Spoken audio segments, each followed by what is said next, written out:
Empezamos, Eduardo. Me parece. Pues bueno, Nacho, bienvenido, bienvenidos a todos los demás que nos acompañan en esta plática, a toda nuestra gente de Ciudad de México. Un poco lo que buscamos el día de hoy es un poco hablarles de cómo estuvieron los últimos 6 meses en Ciudad de México. Existe mucha expectativa de cómo nos está impactando esta situación que estamos viviendo, cómo nos ha venido impactando, sobre todo en el tema inmobiliario, y es un poco de lo que vamos a hablar el día de hoy. ¿Cuál fue el efecto? ¿Cómo vemos que está haciendo el efecto en los últimos 6 meses, ya con información de ventas de proyectos? Y ver un poco cuál es esa visión y hacia dónde podemos ir y cuáles son los siguientes pasos y los siguientes productos que deberíamos de estar pensando. Me acompaña Ignacio Torres, que ya lo conocen, CEO de Grupo 4S, y su servidor Eduardo Torres, director de expansión. Les vamos a estar hablando hoy un poquito de Ciudad de México. Y para empezar con Ciudad de México, primero nos gusta irnos de lo general a lo particular. Y entonces empezamos con un indicador económico que justamente salió esta semana y veíamos cómo el PIB se bajó o comparado con el año pasado, este trimestre se fue al menos 18%. Es decir, una caída de manera muy importante, sobre todo en el sector secundario, que presentó una caída del menos 26%, siendo el sector más afectado de todos. Donde sufrió el principal impacto. El sector primario, pues prácticamente manteniéndose a los mismos números del año pasado. Sin embargo, vimos cómo ese sector secundario se cayó de manera importante. Ya veníamos viendo el PIB cómo empezaba a bajar. Aquí hay un dato de menos 18%, discúlpenme, la gráfica no se ve bien. Pero ya veíamos cómo justamente desde que entró nuestro nuevo presidente veníamos con un tema de baja, pero este segundo trimestre el dato reportado fue sin duda complicado. Y para entender un poco en la construcción cómo se comportó o cómo está el ramo de la construcción a nivel nacional, bajó un 22% las obras o la producción de las obras de construcción a nivel nacional. Sin embargo, en Ciudad de México bajó un 38% menos, Nacho. Vemos justamente en Ciudad de México uno de los principales impactos que se tienen a nivel nacional. Vemos como sí fue una de las ciudades más afectadas por esta situación. Mucho se debe a que también fue una de las ciudades con más índices de contagio por un porcentaje muy importante del tiempo que llevamos dentro de esta pandemia y mucho más restrictiva en ciertas cosas para poder controlar esta situación que sin duda ha venido afectando a el mercado de la construcción. ¿Cuál es la diferencia y qué nos pasa este 2020? Decimos en 2019 la crisis fue una crisis del real estate y una crisis financiera, donde en ese momento el sector inmobiliario había sido el gran problema de la economía, no era la solución, era el gran lastre de lo que había hecho que la economía saliera, junto con el mercado financiero, bancos, etc., ¿no?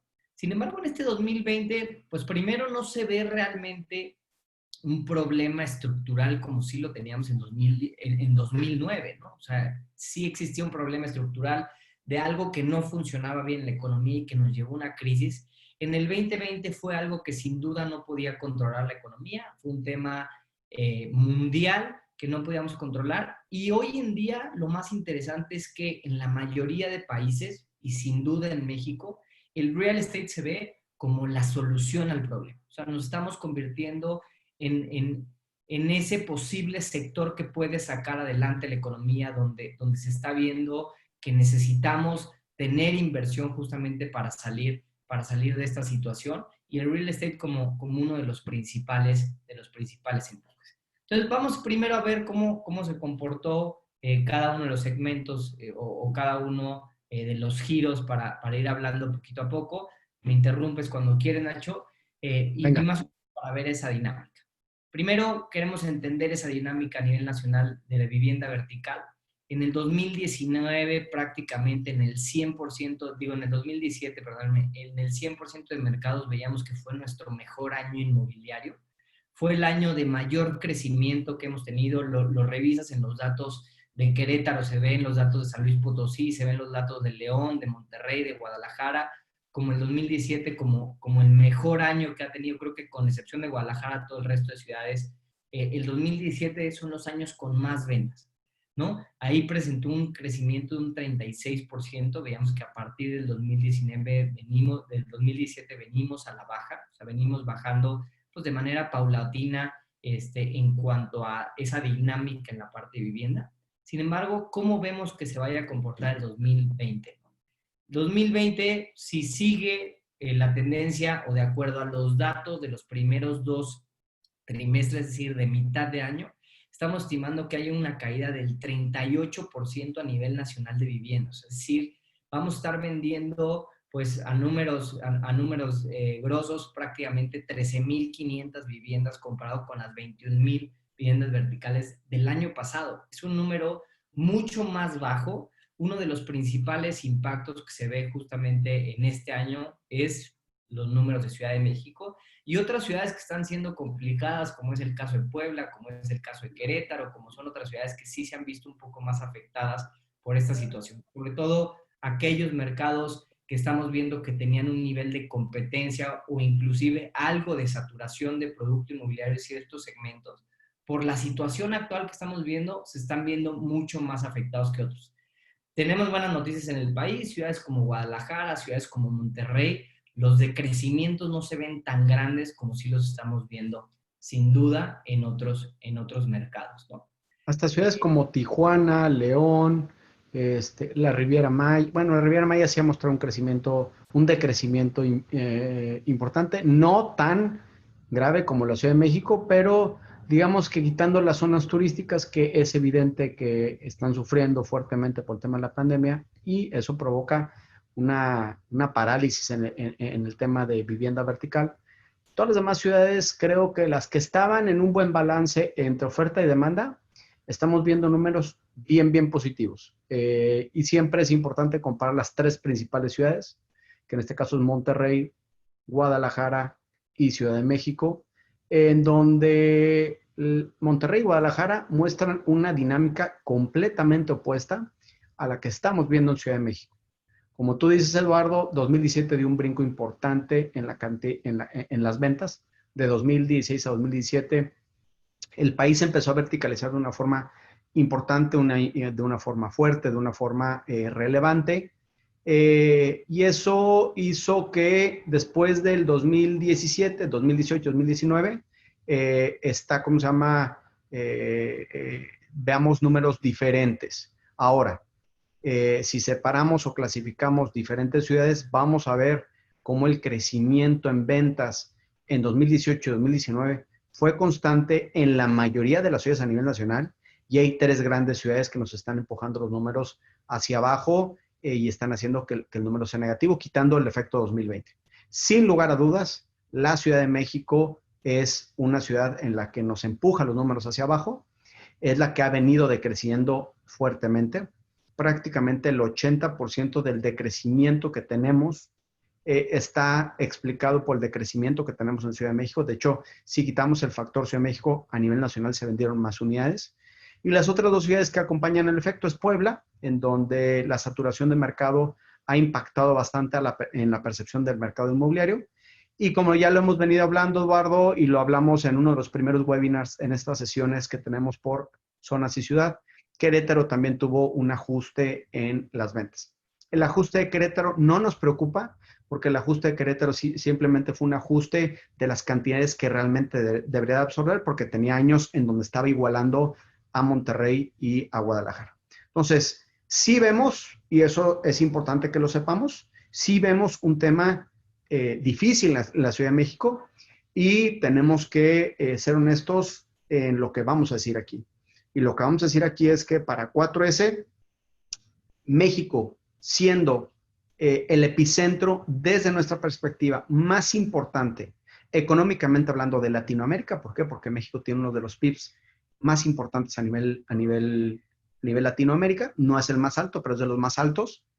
Y segundo, es la ciudad más poblada de Latinoamérica. Entonces, teniendo de los PIBs más altos y siendo la ciudad más poblada de Latinoamérica, se vuelve en el epicentro económico más importante. El epicentro económico más importante tiene un problema serio, brutal, de vivienda. Eso es lo que tenemos que ver hoy. Más que las ventas, más que hacia dónde va la ciudad, es hacia dónde tenemos y hacia dónde queremos reconvertir la ciudad. Lo que vamos a ver hoy, y tú lo vas a platicar a fondo, Eduardo, es un resultado, desde mi perspectiva, de una mala política que ha tenido la ciudad, en donde no ha entendido que esta ciudad tiene que ser más democrática, más incluyente y con una variedad de productos que le hace falta a la ciudad. Lo peor que puede pasar en el mercado es lo que le está pasando a la Ciudad de México. Una ciudad creciente, una ciudad con una fuerza económica impresionante, una ciudad con una necesidad de vivienda gigantesca. Ojo, lo más importante es tener la demanda y con un desbalance brutal en la oferta que provoca saturación de mercados en algunos segmentos con producto que no tiene mercado cuando existe un mercado gigantesco. Creo que eso es lo peor que puede pasar. Creo que la Ciudad de México tiene que entender esa parte. Los desarrolladores tienen que trabajar en conjunto para cambiar esta dinámica. Y bueno, si quieres, continuamos hablando acerca de los datos que llevamos este año, que para nada son alentadores en lo que va de este año, ¿no? Un poquito esa dinámica que hablas, justamente desde el tercer trimestre del año pasado se veía viniendo una caída en ventas justamente de Ciudad de México, que se ve representada o que se ve afectada justamente a los resultados de a nivel nacional, ¿no? Veíamos cómo ya desde el 2019 veníamos a la baja en cuanto a la venta de vivienda vertical se refería, y sin duda lo único que hizo esta situación es bajarnos un poco más de cómo se venía comportando en años anteriores. Un poco, creo que, y mucho de este efecto, Nacho, se debe a que no hemos entendido como gente dentro del ramo inmobiliario la pirámide poblacional o esta sociedad del rombo que hablamos, de cómo se comporta. Es que para que nos demos una idea a nivel nacional, hoy en día el 8% de la gente son el segmento AB, es decir, gente que puede comprar vivienda arriba de los 2.8 millones de pesos. El 15% de nuestro mercado es gente que compra vivienda entre 1.1 y 2.8, y el 17% del mercado a nivel nacional, gente que compra vivienda entre medio millón de pesos y el 1.1. Sin embargo, y cuando sacamos nada más de estos tres mercados, que es a donde se ha enfocado prácticamente toda la parte de vivienda vertical o la mayoría de vivienda vertical, vemos cómo hay un desbalance por completo entre la realidad de la pirámide con lo que pasa dentro de la oferta. El 69, prácticamente el 70% del producto que se oferta a nivel nacional representa un mercado que para estos tres es el 20%, o sea, es decir, hay un desbalance del 40% de más oferta para el mercado, y sin embargo, en la parte baja vemos solamente un 8% del producto cuando es el 43% del mercado. Es ahí donde deberíamos de estar desarrollando un poco más de vivienda. Sé que tenemos una gran limitante que todos los desarrolladores nos dicen, que es el valor de la tierra, y es aquí donde hablamos justamente, y vamos a platicar un poquito más adelante, del tema de cambios normativos que nos permitan regresar a una vivienda accesible, una vivienda low cost housing, que es una de las grandes tendencias que estamos viendo, que puede salvar justamente la situación que estamos viendo. Entonces, primero que nada, y solamente hablando de temas demográficos, deberíamos de entender la oferta que hoy en día vamos a sacar desde un punto de vista de cuál es nuestra demanda, de dónde, o sea, a quién corresponde nuestra población y en qué segmento está, para ver qué tanto más producto hacemos. Este mercado residencial plus, premium y premium plus, justamente es de los principales mercados complicados, no solamente en Ciudad de México, y ahorita vamos a ver los datos, sino prácticamente a nivel nacional. Y se ve justamente en la parte de absorción, vemos como tanto el segmento medio como el residencial, inclusive el residencial plus, no empieza a tener una variación, o sí empieza a tener una disminución, pero no una disminución tan fuerte como sí lo tienen los segmentos más altos de vivienda, es decir, los segmentos premium y premium plus, los que sin duda más están sufriendo y más caída estamos viendo. Los demás vemos una ligera, pues no recuperación, pero no una caída tan abrupta como sin duda ese segmento más alto hoy en día está teniendo. Eso para nivel nacional, ¿no? Y entendiendo un poco el por qué pasa esto, y es que nosotros hicimos más o menos en 4S una estimación de requerimientos anuales, de necesidades de requerimientos anuales de vivienda a nivel nacional, para ver cómo se iba a comportar este requerimiento anual de vivienda de acuerdo a la situación que estamos teniendo. Es claro, y hay una situación que todos conocemos, y es a nivel nacional estamos teniendo tasas de desempleo como no veíamos desde hace mucho tiempo, un PIB que se cayó un 18%, que ya lo platicábamos. Sin duda hay un tema económico muy deprimido comparado con otras crisis inmobiliarias o otras crisis que hemos tenido económicas. Y esto lo que genera es que la demanda por vivienda se reduce. Ante un tema de incertidumbre, pues la gente aplaza su decisión de comprar una casa o simplemente no califican para un crédito hipotecario porque pierden su trabajo o por cualquier situación. Entonces, tomando en consideración esos factores económicos, nosotros hacemos una estimación de requerimientos anuales de vivienda y la proyectamos para nivel nacional, para ver dónde podía estar el principal impacto de acuerdo a la oferta o de acuerdo al inventario que hoy en día existe. Y entonces vemos, por ejemplo, productos que abajo de los 2.4 millones de pesos, hoy en día a nivel nacional, a pesar de la disminución de la demanda que la vemos aquí proyectada, o sea, a pesar de ese reajuste de demanda que tenemos por la situación del COVID, estamos viendo que sigue siendo un producto que sufre de un gap de necesidad de producto inmobiliario. Es decir, a pesar de que se perdiera esa demanda y que hoy en día no se vaya a absorber ese producto inmobiliario, sigue habiendo mucho más demanda de la oferta que tenemos. Y si nos vamos a segmentos más altos, por arriba de los 6 millones de pesos, ahí vemos el caso contrario. Como antes prácticamente la demanda sí era todavía menor que la oferta o que la disponibilidad que teníamos, sí se ve, o sea, que está un poco más baja esa demanda que la oferta que existía. Sin embargo, el cambio o el diferencial no era tan grande como hoy en día empezamos a ver en ese reajuste. Entonces, nuestra principal complicación a nivel nacional lo estamos viendo en esos productos por arriba de los 6 millones de pesos, donde empezamos a tener más oferta que la demanda que existe, inclusive ya desde este segmento residencial plus, donde también esa oferta que tenemos es mayor que la demanda que existe, y es ahí donde estamos viendo las principales caídas en prácticamente todas las ciudades de esa demanda o de ese desplazamiento y de esas ventas de productos inmobiliarios. Y muy poca gente o muy poco desarrollador que realmente le hace caso o le pone un poquitito más de fuerza a este producto inmobiliario donde hoy en día existe una necesidad impresionante y que la realidad no estamos satisfaciendo. ¿Vale? Y entonces nos vamos ahora sí, Eduardo, ¿cómo se comporta Ciudad de México? Para que nos demos una idea, justamente como le decíamos, en el 2017 se vendieron 8,600 unidades en Ciudad de México verticales. Este año, en lo que va de los 2 primeros trimestres, llevamos 1,188 unidades vendidas, es decir, no estamos prácticamente a números ni cercanos de lo que habíamos visto en años anteriores. El año anterior que ya habíamos presentado una disminución, donde no se liberaron muchos permisos, donde ya veíamos un mercado deprimido, como quiera se absorbieron 5,700 unidades. Este año, si nos va muy bien, estaríamos esperando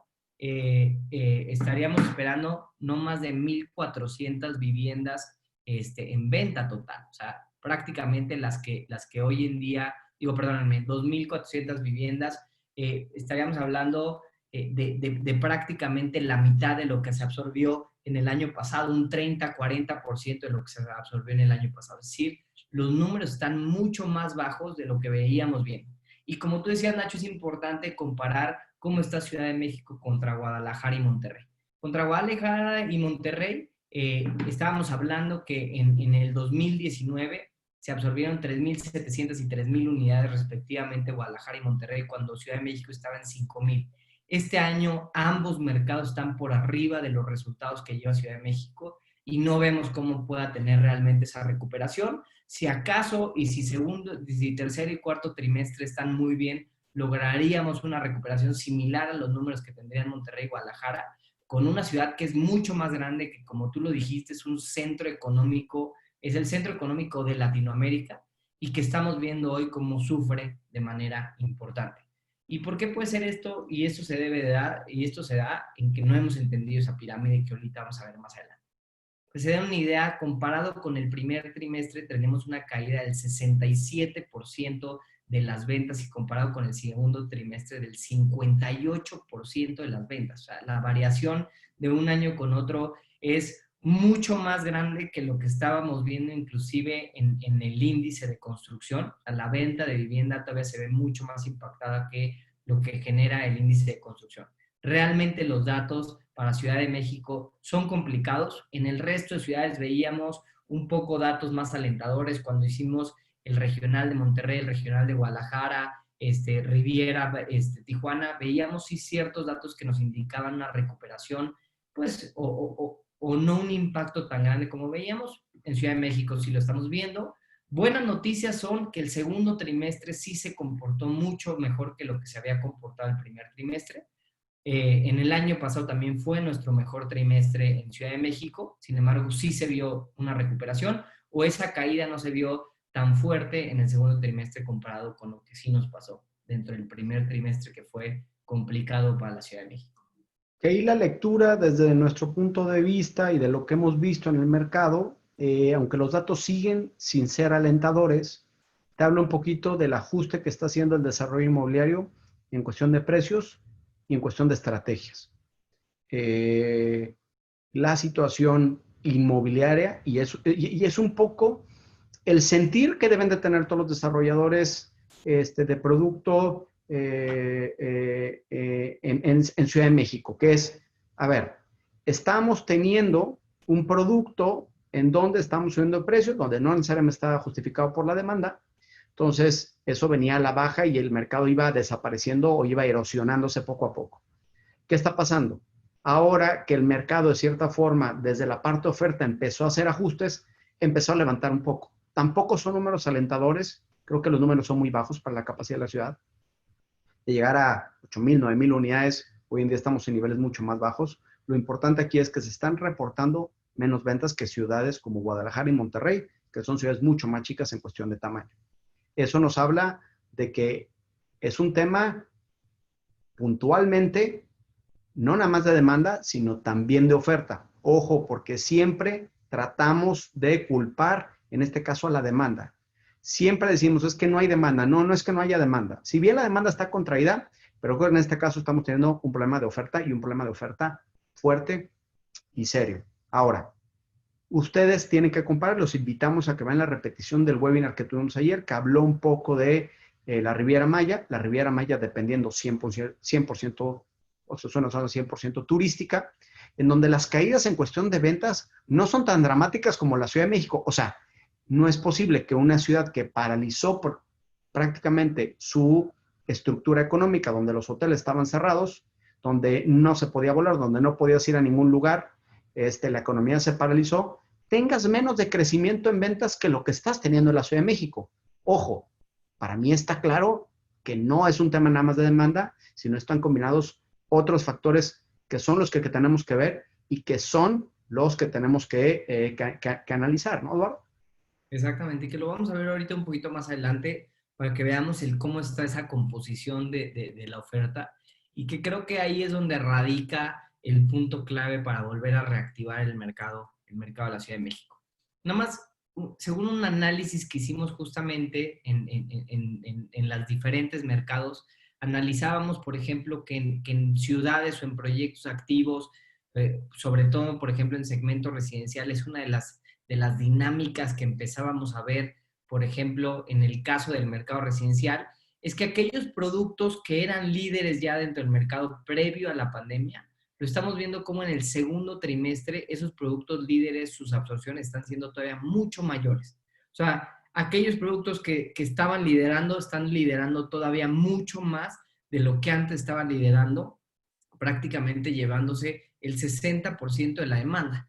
Nos pasa eso en práctica en todos los mercados, lo estamos revisando en mercado residencial, en mercado residencial plus, todos aquellos productos que ya eran líderes, que estaban ofreciendo un buen producto inmobiliario, que estaban en el top en ventas, están hoy en día liderando con mucho mayor participación. Y aquellos productos que de cierto modo había un componente, un porcentaje importante de esos proyectos, terminan vendiendo prácticamente cero o mucho menos unidades de las que estaban vendiendo. O sea, es decir, la principal afectación en demanda no la estamos viendo en los productos líderes, la estamos viendo en los productos de la parte baja y es ahí donde hay que entonces repensar el producto inmobiliario. Creo que algo que pasaba en Ciudad de México, y eso se va todavía mucho más fuerte a la parte premium, algo que pasaba en Ciudad de México es que creíamos que como era justamente un polo de desarrollo tan fuerte, podíamos ofertar cualquier tipo de producto inmobiliario, no importaba qué ofertáramos, se seguía vendiendo prácticamente todo, Nacho. Y entonces, como era un mercado tan fuerte, tan pujante, tan económicamente tan potente, entonces nosotros ofertábamos producto y el mercado lo volvía a absorber y entonces decíamos, pues cualquier cosa que ofertemos se absorbe. Hoy en día el mercado se volvió mucho más exigente porque sin duda hay menos demanda y entonces aquellos productos que eran líderes se volvieron más líderes o el porcentaje de la demanda que están absorbiendo es mayor y aquellos productos que estaban en la parte baja se fueron a cero ventas. Tenemos una cantidad de proyectos bien importantes, sobre todo en mercados premium plus, en mercados premium, donde sin duda estamos viendo una caída en ventas importante que la vamos a ver dentro de este lado, ¿no? La cantidad de oferta. Y ahí, Eduardo, es importante recalcar, o sea, es importante analizar lo que está pasando. Y como dices tú, o sea, existe una polarización del mercado. Aquí es donde hoy en día toma más relevancia lo que hemos venido repitiendo desde hace muchos años, como 4S, es siempre hay que tratar en pensar, como desarrolladores tienen un objetivo bien importante cuando diseñan un producto inmobiliario, y es hacer proyectos con una visión de proyectos extraordinarios. Estos proyectos extraordinarios han demostrado hoy en día más que nunca que son proyectos o productos anticrisis. Porque a pesar de la pandemia, sigues vendiendo. De hecho, en muchos casos nos ha tocado ver proyectos en donde venden más ahora que en fase de pandemia. Eso es relevante. Aquellos proyectos que no tienen un valor agregado, aquellos proyectos que no tienen una historia que contar a su mercado, que no saben cómo atraer mercado y que no tienen diferenciadores, lo que está pasando es que están muriendo. Ojo nada más. Vete un segmento, si te puedes ir un segmento atrás, Eduardo, por favor, donde más producto hay, Residencial Plus y Premium. Residencial Plus, por ejemplo, agarremos Residencial Plus y agarra el ejemplo de los 66 proyectos que hay, que estamos mapeando aquí. De esos 66 proyectos, pues prácticamente dos terceras partes, o sea, 40 proyectos vendieron cero. O sea, el común denominador de los proyectos es que vendan cero. Y te vas a Premium y hay 22 proyectos que vendieron prácticamente cero. Entonces, 30 proyectos, más 60 proyectos, 100 proyectos, y así sucesivamente nos vamos por cada uno, así empezamos a sumar, en donde una gran parte de los proyectos lleva cero ventas, no en esta pandemia, lleva cero ventas en lo que lleva del año, sin considerar que el año pasado también fue bastante malo en comparación con otros años.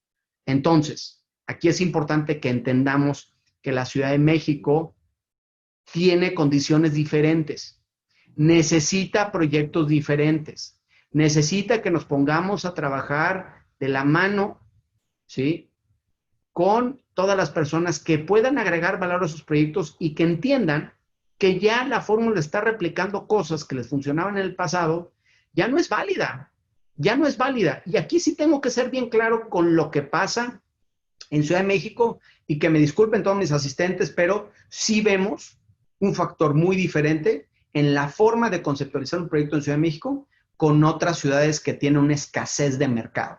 La escasez de mercado te provoca que tengas que ser mucho más sofisticado en la forma de llamar la atención con un proyecto que tenga elementos diferenciales. ¿Por qué? Porque el mercado es mucho más restringido. La Ciudad de México estamos mal acostumbrados, como dices tú, a que todo se vendía. Ya no es así. Va a seguir pasando y después de esta pandemia es lo que va a suceder. Los proyectos que llamen la atención, los proyectos que tengan un valor diferente son los que van a seguir sobresaliendo. Otro factor importante que lo hablamos ayer en Riviera Maya y lo hemos hablado en varios webinars, sobre todo en el de Puebla también lo mencionamos, es tomar en cuenta que mucho de este inventario tiene caducidad. Ojo, ponemos siempre el ejemplo de las agencias de automóviles. Ustedes imagínense que hoy en día tenemos una agencia de automóviles, estamos en el modelo 2020-2021 y todavía nos quedan unas unidades remanentes 2019-2018. Conforme va pasando el tiempo, esas unidades cada vez van a ser más difíciles de vender. Y eso pasa con los productos inmobiliarios. Mucho del producto remanente que tenemos en México es un producto ya caducado, que se está haciendo viejo, que no está alineado al mercado, que está fuera de precio y que cada día será más complicado vender porque la situación económica de la ciudad y del país y del mundo, obviamente, va a ser mucho, mucho más difícil.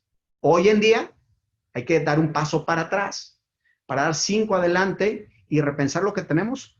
Y ahorita lo vas a explicar. El gran problema de la Ciudad de México, pues es esta gran gráfica en donde si tú analizas el macro, de donde está Residencial Plus, Premium, Premium Plus, dices, bueno, pues se parece, la Ciudad de México tiene el mismo problema que el promedio nacional. Ya cuando desmenuzas el problema puntual en la Ciudad de México, todavía digamos que se extrapola más, ¿no, Eduardo?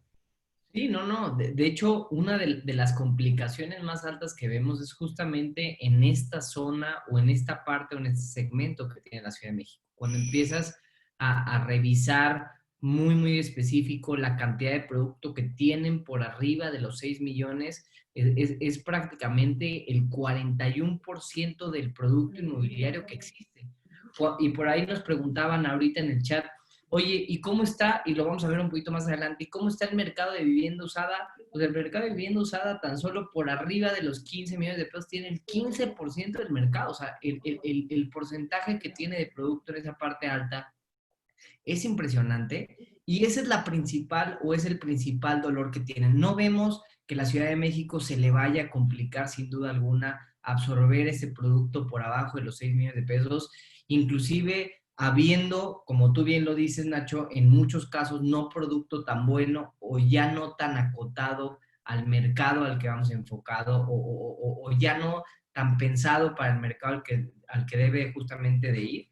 Pero sí lo vemos sobre todo en ese mercado arriba de los 6 millones de pesos porque ya lo veíamos en la demanda. Ese producto de abajo de los 6 millones de pesos es donde la demanda se cae de manera más importante a nivel nacional. Veíamos cómo la demanda prácticamente se nos empezaba a pegar al piso y es ahí donde tenemos la mayor concentración de producto en Ciudad de México. Y no 40%, Eduardo, 40%, es brutal. O sea, 40%, o sea, el 34 y el 40% corresponden al 9% de la población en la Ciudad de México. Si tomamos 2/3 partes para el segmento B y 1/3 parte para el segmento eh, A, pues estamos hablando de 3-4% de la población. O sea, el 3 o 4% de la población total en la Ciudad de México tiene el 40% de las unidades disponibles en venta. Eso es el de gran hecho, problema de esta ciudad. es justamente la pirámide poblacional que hablamos, o esa sociedad del rombo, sociedad de la pirámide, donde hoy en día hablando de ese producto de arriba de los 2.8 millones de pesos representa el 20%, solamente hablando de estos tres mercados, realmente representa el 8%, pero hablando de estos tres mercados que es donde está enfocada la mayoría de oferta, asumiendo que de ese mercado el 100% que se absorbe de vivienda, el 20% representar el mercado B, sin embargo, concentra el 75% de la demanda de producto inmobiliario. O sea, es prácticamente todo el producto inmobiliario está concentrado o está pensado para el 8% de la población de la Ciudad de México. O sea, la desproporción de oferta con respecto a la demanda que realmente existe en la ciudad es tan grande que es donde nos está haciendo que tengamos ese problema o esa complicación de demanda. Por eso lo decíamos ahorita, no veíamos mayor problema, sin duda alguna, en que se nos complicara absorber esta parte de producto que representa el 24%, pues seguramente no, va a ser relativamente sencillo porque la cantidad de gente que existe o que puede consumir ese producto es mucho mayor que lo que me pasa dentro de este lado con ese 36%. Y si todavía, como bien lo dices, Nacho, le haces un zoom y dices, bueno, ¿qué tanta gente tiene capacidad de absorber todavía producto arriba de los 10 millones de pesos y empieza a hacer o a sacar realmente esa estadística que prácticamente te da como un 12 o un 13% de la cantidad de oferta? Pues el diferencial entre lo que hoy en día existe, población dentro de ese mercado que tenga esa capacidad de pago, se vuelve cada vez más grande conforme vamos avanzando justamente en los valores de venta totales. Entonces, ahí hay una de las cosas o una de las principales conclusiones que tenemos que cuidar hoy en Ciudad de México. Tenemos que ser muy precavidos con el tipo de producto que sacamos. Si por alguna razón vamos a sacar algún producto Premium Plus, Premium o Residencial Plus tenemos que realmente crear un producto o sea, de sumo valor, o sea, demasiado, un producto muy pensado para un nicho muy bien conceptualizado, porque si no, estamos convirtiendo probablemente en el océano rojo más importante de México. Bueno, Puebla lo tiene también complicado, pero sin duda en uno de los océanos rojos más complicados, y tenemos que realmente hacer producto muy distinto, muy diferente, que entonces logremos ser de ese top en ventas y que no tengamos un problema de absorción, porque ya estamos viendo Má- que la Más parte... complicado de México, más complicado de Latinoamérica también. En ninguna ciudad en Latinoamérica, exceptuando Sao Paulo, que en Brasil, que tiene un problema muy similar que tiene México, creo que esas dos ciudades se llevan las de ganar en cuestión de entender que el problema de vivienda es más serio que únicamente pelearse con los desarrolladores, como hoy en día tiene la visión del gobierno de la Ciudad de México, junto con el gobierno federal, que creo que no tiene una visión clara de lo que debe de pasar, ¿no? Pero bueno, ahorita vamos a hablar de esa parte para no meternos en temas más complicados. Perfecto. Y luego, ahora, una de las preguntas que nos hacían es, bueno, eso solamente se comporta la vivienda nueva. Y normalmente lo único que mapeamos es justamente la vivienda nueva, ¿no? Pero cuando le metemos todavía el factor de que existe una cantidad de reventa de vivienda o de vivienda usada o de esta cantidad de vivienda que hoy en día tenemos, pues sin duda se vuelve mucho más complicado el problema, porque el número de viviendas que hoy en día tenemos es importante. Empezamos a ver cómo, inclusive en ciertas zonas en específico, también el valor de la vivienda es bastante alto. Estamos prácticamente hablando que el 25%, por ejemplo, en este caso de la demanda, tiene vivienda por arriba de los 18 millones de pesos. De los 18 millones de pesos empieza a tener un porcentaje importante en el caso, por ejemplo, de Coajimalpa, ¿no? O sea, tiene 3,000 unidades en reventa, de las cuales el 25% están por arriba de los 18, de los 20 millones de pesos. Y nos pasa con otras delegaciones o con otras zonas, justamente Ciudad de México, Miguel Hidalgo con 5,000 unidades, donde prácticamente por arriba de los 24 millones de pesos también tenemos ese 25% del producto inmobiliario, y empieza a ser demasiada oferta que le sumamos a esa complicación que estamos viendo. Estado de México con mucho menos vivienda, solamente la zona por acá de Whisky Lucan empieza a tener algo de unidades en reventa, tiene mucho menos que lo que le pasa a Ciudad de México. Sin embargo, pues también abona a esta competencia feroz que tenemos entre las dos zonas. Y para darnos una idea de ese panorama de cómo estaba el antes y el después en enero del 2020 y en julio del 2020, este panorama de vivienda de reventa, para ver qué zonas habían subido y qué zonas habían bajado. Identificamos inclusive, y eso es lo raro, primero los promedios de vivienda, ¿no? Prácticamente en todos sí nos bajan un poco, el promedio del valor total de la vivienda nos baja. Algunos o varios nos bajan inclusive en el precio por metro cuadrado del valor de la vivienda, y en algunos otros casos sí vemos cómo nos sube un poco ese valor de vivienda, no demasiado, con el caso solamente Whisky Lucan, donde sí sube un poquito más, pero en el resto se mantiene estática. Es decir, después de 6 meses de nosotros mapear esta vivienda informal, seguimos identificando que prácticamente permanece o no varía demasiado ese precio por metro cuadrado. Sin embargo, lo que sí nos preocupa es que seguimos, o bueno, y vamos a seguir con estos valores tan altos del promedio de venta de vivienda, con inclusive funcionalidades pues relativamente malas, tomando en consideración la cantidad de superficie que hoy en día tenemos, ¿no? Estás hablando de 255 metros, 2.6 recámaras en promedio, cosas que se pueden sin duda mejorar, pero vemos esta complicación ya en números más específicos, Nacho, justamente 19, 9 y 19 millones de pesos en promedio esa vivienda que se tenía, y que hoy en día pues sí bajó un poquito, pero sigue manteniendo esos promedios bastante altos, el cómo se comportaba antes y después. Aquí lo vemos un poquito más gráficamente, ¿no? Lo que decíamos, prácticamente en todos los casos, para todas las delegaciones, por arriba del 90% de la vivienda, por arriba de los 3 millones de pesos, que justamente hablábamos que eso no concentra más que el 8% de la población de Ciudad de México, Y aquí vemos, sobre todo en ciertas delegaciones como Miguel Hidalgo, esa concentración, sobre todo en la parte alta de la demanda, empieza a preocuparnos sin duda en producto. Entonces, no Y, es solamente la parte formal, sino en esa vivienda informal, la cantidad de unidades que tenemos es bien importante y que empiezan a sumar a esta complicación, a esta complicación. sí, ahí lo que hemos venido diciendo también es que la parte de reventa o la parte informal, de cierta forma, debe de balancear un poco el mercado. En las grandes ciudades antiguas, en las ciudades europeas, el producto nuevo trae un precio, un ticket que generalmente está más alto que lo que está en reventa, que está para ciertos segmentos, y la reventa de cierta forma tiene un objetivo de atender ciertos nichos desatendidos con menos presupuesto.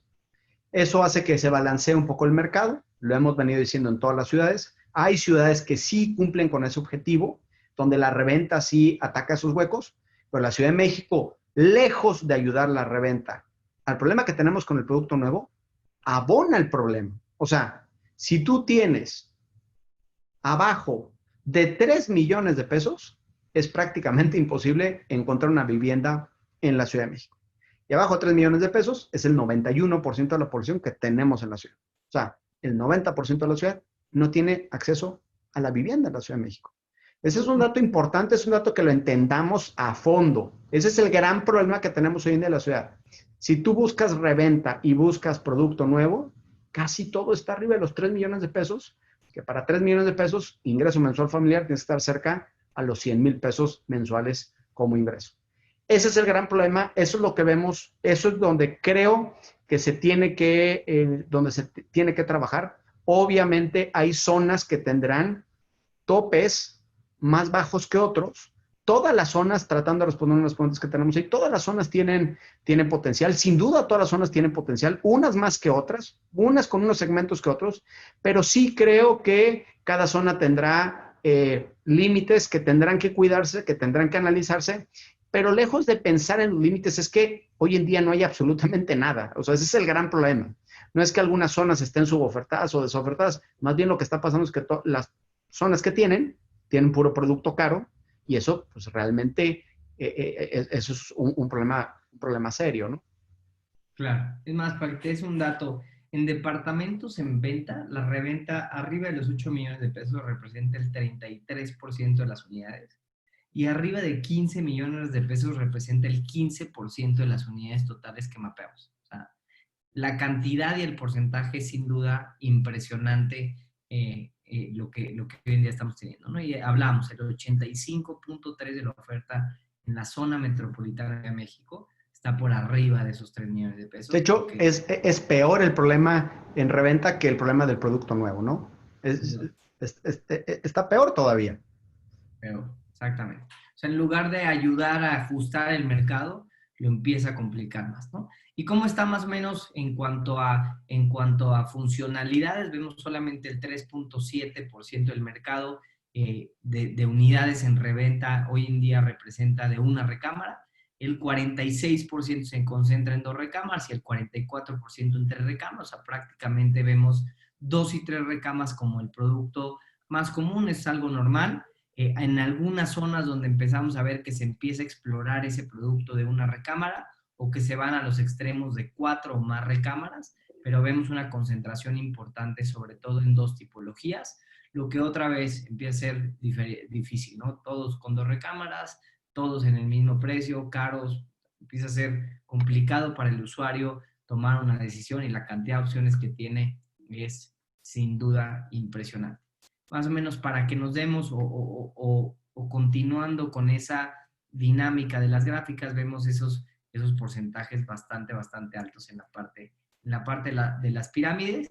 Y aquí está cómo se comporta, ¿no? El reventa 75, 15% y comparado con el 24 en la parte baja. O sea, es decir, muy distinto el cómo o sea, la realidad con lo que pasa hoy en día en los porcentajes de gente o de demanda que realmente podemos tener en esos segmentos. Entonces, sin duda la parte vertical hay que revisar muy bien a detalle hoy en día lo que estamos desarrollando. Creo que si nos queremos aventurar en ese producto de los segmentos residencial plus, premium y premium plus, es sacar un producto realmente diferente, realmente pensado por un mercado meta y no un mercado genérico, sino vamos a estar compitiendo con una cantidad de oferta impresionante, ¿vale?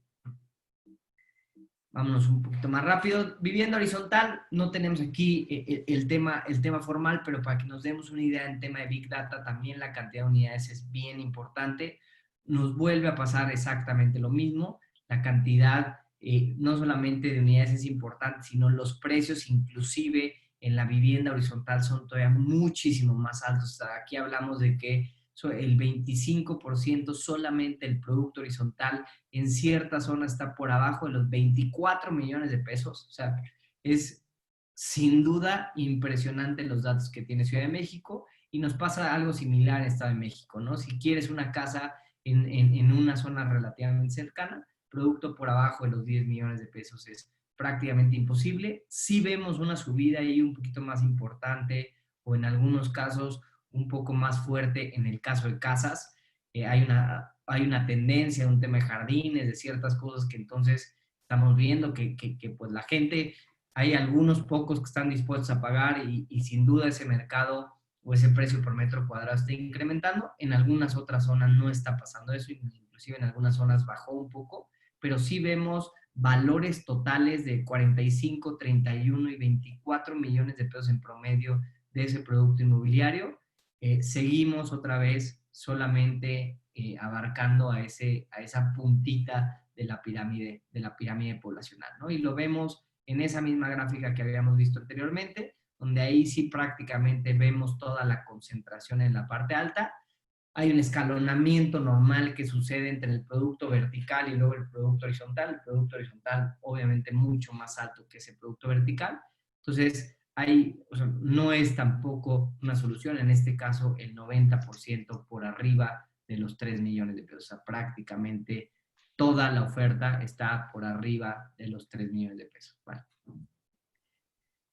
Eso en cuanto a vivienda, ¿no? Entonces, si quieres conseguir una vivienda en Ciudad de México por abajo de los 3 millones de pesos, sin duda tienes un tema complicado. Nos vamos un poquito para ver cómo se comportó el mercado de oficinas en cuanto a precios promedio por metro cuadrado. Hay una teoría muy fuerte de decir de ahora en adelante la cantidad de disponibilidad de oficinas va a ser mucho mayor de la que se genera. Primero empezamos un poquito con Big Data, cómo se comportó, para ver cuántas unidades hay. Empezamos a ver sí ciertas zonas con una concentración importante de oficinas disponibles. En cuanto a precios por metro cuadrado, tanto de venta como de renta, algunas zonas subieron inclusive de manera importante lo que mapeábamos en temas de Big Data. Ahorita vamos a ver el tema de renta normal, para que vean donde ahí sí los números disminuyen un poco. Lo que sí es que no vemos unos crecimientos tan importantes en la parte de rentas. Vemos sobre todo, donde sí vemos un crecimiento bien importante es en la disponibilidad de metros cuadrados o de número de anuncios de oficinas en renta, ¿no? O sea, Nacho, estamos hablando de prácticamente 2,000 anuncios más, en el caso de algunas otras más de 1,000 anuncios más en cuanto a producto en renta, y lo mismo nos pasa en cuanto a producto de reventa de las oficinas. O sea, en el caso Eso, de que sí, eso, Eduardo, explica un poco el aumento de los precios. Lo que está pasando hoy en día en la Ciudad de México es que al haber más oferta, inicialmente estás hablando de oferta de calidad. O sea, ya hoy en día se está empezando a ver una desocupación en metros cuadrados de calidad, que esos metros cuadrados de calidad traen un precio por metro cuadrado más alto, tanto en venta como en renta, que lo que teníamos hoy en día mapeado en enero. Que de cierta forma en enero la reventa siempre es un producto más remanente, es el shadow, es ese producto de diferente calidad. Ya con todo este crecimiento es evidente que vienen metros cuadrados de calidad, lo cual inicialmente salen al mercado con un precio que sube el promedio. Por eso mucha gente dice, ¿cómo es posible que los precios estén subiendo cuando estamos en crisis? La respuesta puntual es que el problema es que se están integrando metros de calidad. Y aunque los metros de calidad estén un poco más barato, en promedio te sube la muestra, y es ahí en donde creo que tenemos un reto bien, bien importante y ahorita vamos a hablar de cómo está decreciendo el mercado, ¿no? Y nos habla sobre todo de un cambio estructural que sin duda pasó de decir ahora la digitalización de la venta a oficinas, ¿no? O sea, están empezando a utilizar mucho más canales digitales, sin duda el número de anuncios creció de manera importante, acuérdense que esto nosotros lo mapeamos de manera digital, también es una muestra de la digitalización comercial que empezamos a vivir con esta situación, como dice Nacho, ¿no? Un aumento en cuanto al número de metros cuadrados de proyectos inmobiliarios que antes sus canales igual y no eran digitales o que no estaban disponibles o cualquier otro factor que termina abonando ese número de metros cuadrados nuevos que hoy en día existe. Para Estado de México sí se empiezan a identificar en esas zonas que son más periféricas disminuciones en varios casos del precio por metro cuadrado, tanto de renta como de venta. Es decir, en esa zona cercana o en el centro de Ciudad de México vemos incrementos. En el caso de Estado de México vemos casos contrarios en algunos casos y en otros sí, sí incrementos, pero aquí sí se ven algunos números un poco más negativos para sobre todo el precio por metro cuadrado de la parte de oficinas y crecimientos iguales, ¿no? Unos crecimientos bien importantes en cuanto a número de anuncios y número de publicaciones que no se veían anteriormente. De hecho, la cantidad de publicaciones era relativamente bajo para el caso de renta y para el caso de reventa, mucho más bajo. Vemos cómo empezamos a tener mucha más cantidad de producto que nos empieza a competir en esa parte digital.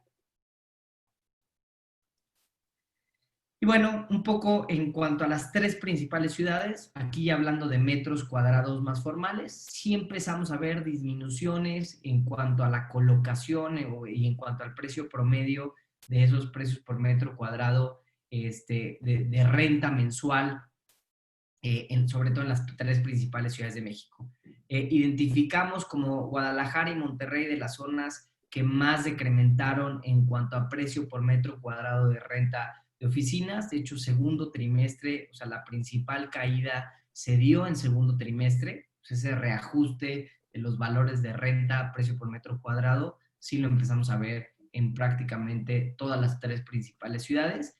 Y porcentajes de desocupación, sobre todo en ese producto formal, como tú bien lo decías, Nacho, bien importante. Se estima una desocupación de pues, más de 20,000 metros cuadrados en el segundo trimestre del año en las tres principales zonas metropolitanas. Entonces, sí es un dato un poco más complicado. En el caso en específico de vivienda no se ve tan feo o tan duro el dato en el caso de vivienda que pasó en Guadalajara, en el caso de Monterrey que les platicábamos. Sin embargo, para el tema de oficinas sí vemos que inclusive Ciudad de México no se comportó tan mal en algunas cosas como sí les pasó, como sí les pasó al resto de ciudades con las que estamos comparando. Y en el caso de Ciudad de México se estima que de esos 20,000 metros cuadrados que se desocuparon, 15,000 son justamente de la Ciudad de México. O sea, un índice de desocupación hoy en día de prácticamente el 20% de los metros cuadrados, tomando en consideración la cantidad de metros cuadrados que tiene Ciudad de México, pues bueno, es importante. Sí, Bueno, aquí y lo que tú decías, y si quieres vete a la siguiente gráfica, es importante entender qué pasa con los metros cuadrados de oficinas y aquí es sumamente relevante que entendamos qué está pasando. Hoy en día se está hablando mucho del tema del home office. Hoy en día se está hablando mucho de que el mercado de oficinas va a desaparecer y de que el mercado de oficinas va a tener condiciones completamente diferentes. Hay que ser un poquito cautos en ese sentido. Ahorita más adelante vamos a hablar específicamente del tema del home office. Hay una clara visión y para los que no entiendan este tema, los metros cuadrados de oficina tienen tres componentes. Y el primer componente de oficinas es el ejemplo más claro, ¿no? Tú tienes 500 metros en un edificio, tu empresa crece y ahora necesitas 750 metros. Entonces rentas 250 metros adicionales. Eso este año no va a pasar. ¿Por qué? Porque las empresas no se van a ampliar. O eres una empresa que tiene tus oficinas en Ciudad de México y le va tan bien que está ampliando operaciones y ahora se va a Monterrey o Guadalajara y renta una nueva oficina. Eso es nuevas oficinas. O una empresa de Estados Unidos viene a México. Eso tampoco va a pasar este año. O estás en una oficina vieja, en una casa, y te quieres institucionalizar porque te está yendo muy bien y quieres otra imagen. Entonces, haces un movimiento lateral hacia arriba, ¿no? O sea, una mejora. Eso tampoco va a pasar.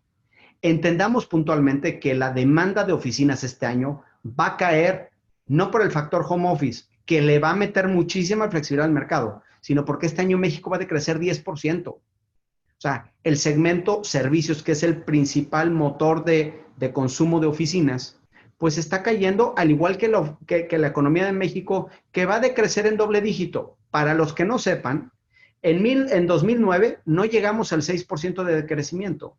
Y en 1995, que fue la gran crisis financiera de México, no llegamos al 7%. Hoy en día, el último trimestre decrecimos casi 20% y vamos a acabar en 10% menos, tomando la base 2019, que tampoco nos fue bien.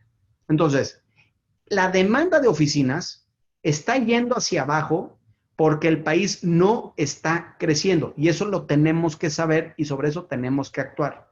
Entonces, es relevante que sepamos que desde nuestra perspectiva como 4S, el mercado de oficinas va a seguir cumpliendo una parte importante dentro de las empresas, dentro del mundo inmobiliario, que está entrando en un bache profundo, que va a ser, desde mi perspectiva, el segmento que más va a tardar en recuperarse, más que la parte hotelera, más que la parte retail, más que cualquier otra cosa, en cuanto abran y ya podamos abrazarnos, salir a la calle y todo ese tipo de cosas. Sí, desde mi perspectiva, la oficina es la que más va a sufrir. Vamos a hablar un poco más adelante de lo que vemos y qué cambios da. Sí vemos muchos mitos importantes, pero bueno, entender que prácticamente el decrecimiento está provocado por una reducción de la economía del 10%, que es brutal, ¿no? Exactamente. O sea, creo que ese es el principal factor que le afecta a este mercado. De hecho, según la estimación de McKinsey, estaríamos regresando a niveles que tuvimos en 2020, en 2019 en el 2025. O sea, es decir, la caída de este año es tan grande que nos tardaríamos solo todavía 5 años más para regresar a niveles del 2019, que como tú bien lo dices, Nacho, tampoco es que fueron los mejores niveles, ¿no? O sea, tuvimos un crecimiento muy, muy bajo, no decrecimos a prácticamente el mismo número que 2018. Entonces, estamos hablando de que el PIB per cápita de México del 2018 al 2025 prácticamente va a ser igual y entre esos años inclusive estamos teniendo un decrecimiento de ese PIB. O sea, si 2025, si realmente está o están ligados el tema de económico con el tema de necesidades de oficinas, estamos hablando, si esa estimación está bien, que hasta el 2025 estaríamos en números similares a los que habíamos vivido. Esperemos que no sea tan largo, pero ese es el principal factor que sin duda nos está afectando a la parte económica, ¿no? Y aquí es una de las cosas que Nacho le gusta contar, y si quieres, cuéntala tú, Nacho, del 9/11, o lo cuento yo como tú me digas. Sí, no, aquí es lo que decimos cerca de la expectativa del mercado de oficinas. Ya las oficinas van a desaparecer, todo el mundo va a hacer home office, etc, etc. Yo creo que hay que tener un poquito más de calma en ese sentido. Cuando pasó el 9/11 en Estados Unidos, todo el mundo habló que estos grandes edificios, estos rascacielos, el mundo de los rascacielos y el mundo del desarrollo de los rascacielos iba a desaparecer porque todo el mundo le iba a dar miedo subirse a estos edificios. O sorpresa que desde el 2001 a la fecha es cuando más desarrollos o rascacielos se han desarrollado en el mundo y cada día parece que las ingenierías quieren retar uno que otro. Hay muchísimos más edificios en el mundo, sobre todo en Asia, que son mucho más altos de los que vemos hoy en día en las Torres Gemelas. Hacer proyecciones a largo plazo, desde mi perspectiva, para el mundo de oficinas, creo que es algo que es erróneo. Creo que el mercado se va a comportar diferente, pero bueno, si quieres vamos avanzando y ahorita vamos a platicar de lo que nosotros estamos esperando. Entonces, un poco hablemos justamente de esa parte de mitos y realidades y vámonos primero a esa parte del home office o el futuro donde todo el mundo nos dice, no, ahora en adelante empezamos a estimar muchos metros cuadrados menos de oficinas, no por un tema económico, es que porque ahora todo el mundo va a hacer home office. Y uno de los principales mitos que vemos es que hoy en día lo que estamos valorando del home office es el tiempo que tenemos en el hogar y que somos capaces de trabajar internamente, o sea, que somos capaces de trabajar en nuestra casa pero sobre todo no valoramos esa capacidad de trabajar, sino valoramos el tiempo que estamos permaneciendo con la familia, de poder ahorrarnos el tiempo de tráfico, que sin duda en Ciudad de México nos quita demasiado tiempo, pero luego cuando te vas y analizas, otra vez, quitándonos un poco el contexto, porque si hablamos de vivienda, en Ciudad de México se piensa mucho en esa vivienda arriba de los 6 millones de pesos, ya veíamos los datos, pero nos vamos al resto del mercado y entonces empezamos a analizar y decir, a ver, ¿qué tipo, o sea, qué tamaño debería ser el espacio de trabajo para un home office? Hoy en día, ¿cómo están los metros cuadrados de esas oficinas o de esos metros cuadrados? En, dependiendo de tu puesto que tengas, ¿no? Entonces, el líder de proyectos entre 19 y 10 metros cuadrados de oficinas, el trabajador fijo entre 8 y medio y 4 y medio, entonces el trabajo flexible entre 3 y 2 y el trabajo fijo entre 1 de 1.5 metros. Y entonces decimos, ok, ese espacio de oficinas, intentémoslo, definámoslos entre 3 y 5 metros, intentémoslo meter hoy en día en una vivienda que tenemos hoy en día diseñado y veamos justamente cómo se comporta. Y empezamos a identificar que justamente, o sea, ese 3 a 5 es el área mínima indispensable para poder trabajar en casa y estamos viendo que las viviendas... Ojo la observación. Es el área mínima que requieres para tener 8 horas de trabajo productivas en un home office. Si tienes menos metros cuadrados, ese futuro del home office se va a volver en un tema de improductividad. Y también es importante recalcar, Eduardo, que lo tratamos de acomodar en una vivienda de 130 metros, ¿verdad? O sea, no es una vivienda de 10, ni de 20, ni de 50, ni de 80, ni de 120. Una vivienda de 130 metros cuadrados, que ya corresponde a un segmento medio alto, ¿sí? Dependiendo la ciudad, en donde ya se supone que debería tener la capacidad de realmente su trabajo tener home office. Lo que dices tú, lo tratas de acomodar y la realidad de las cosas es que no cabe. No existe el espacio para poderlo hacer, ¿no? O si cabe, tienes conflictos porque no está, por ejemplo, en la zona de la sala y comedor, pues no está aislado acústicamente, entonces cuando los niños están ahí termina siendo una complicación, alguien quiere ver la tele en la parte de abajo y no se puede, cuando te vas a la zona del flex room, entonces no tienes otra vez suficiente aislamiento acústico, terminas quitando por completo esa zona de family que normalmente se tiene y termina siendo un estorbo para toda la familia porque no los dejas de estar. Y la zona de la recámara, pues sin duda no tiene un tema de privacidad, no están preparados, la imagen no es bonita, inclusive no tienes un tema, yo, o al menos me tocó a mí vivirlo al inicio, donde tenía el escritorio en la recámara, pues sin duda te dan ganas de echarte a la cama y dormir un rato, aunque, porque la tienes ahí pegada. Entonces, sin duda ninguno de los espacios hoy en día dentro de la vivienda, a pesar de que cupieran, por ejemplo, en estas viviendas de 130 metros, el gran reto es que no están preparados y terminan haciendo eso justamente que muy bien hablas, es terminan generando improductividades. Hoy en día nos estamos adaptando porque es la situación que tenemos, pero sí vemos o sí creemos que poco a poco empezamos a tener un poco de menos productividad, porque creo que también antes estábamos con el cuchillo en la boca, luchando contra la crisis, y creo que conforme va pasando el tiempo, también ese cansancio de no estar en un lugar cómodo, empieza a pegar. Entonces, este es uno de los primeros mitos que vemos. Sin duda creemos que va a haber mayor flexibilidad en el trabajo, sin duda. Que el 100% de la gente se vaya a home office, no lo creemos. O sea, es decir, sí habrá gente que un día de la semana, 2 días de la semana trabaje desde su casa, que ciertos horarios sean flexibles, que no vaya en la tarde y que pueda trabajar. Sí vemos esos espacios, sin duda vemos que se puedan pasar a la parte de la vivienda, pero no las 8 horas de trabajo, como bien lo dices tú, Nacho. Y eso implicaría para el mercado de oficinas que lo único es que vamos a tener que reconfigurar espacios para estas nuevas dinámicas de trabajo, de videoconferencias. Entonces, las oficinas no se disminuyen inclusive con el home office o con un porcentaje del home office, porque vamos a tener que tener más salas de juntas, más phone booths, más espacios preparados para videoconferencias, ¿no? Sí, totalmente, totalmente. Es importante cuando haces la segmentación de la demanda de oficina, hay que también entender los giros y las posiciones que pueden hacer home office. Para los que no sepan, empresas como Google o como Amazon dicen sí hay una parte que se va a ir a home office, pero hay otra parte que nunca se va a ir a home office. Entonces, aquí el mensaje es entender cuál es el valor real de lo que está pasando en el home office. El valor real de lo que está pasando en el home office es la valoración de la distancia. Y la valoración de la distancia va a traer cambios en el mercado de oficinas. Porque también entendamos una cosa, la oficina cumple con un objetivo bien importante.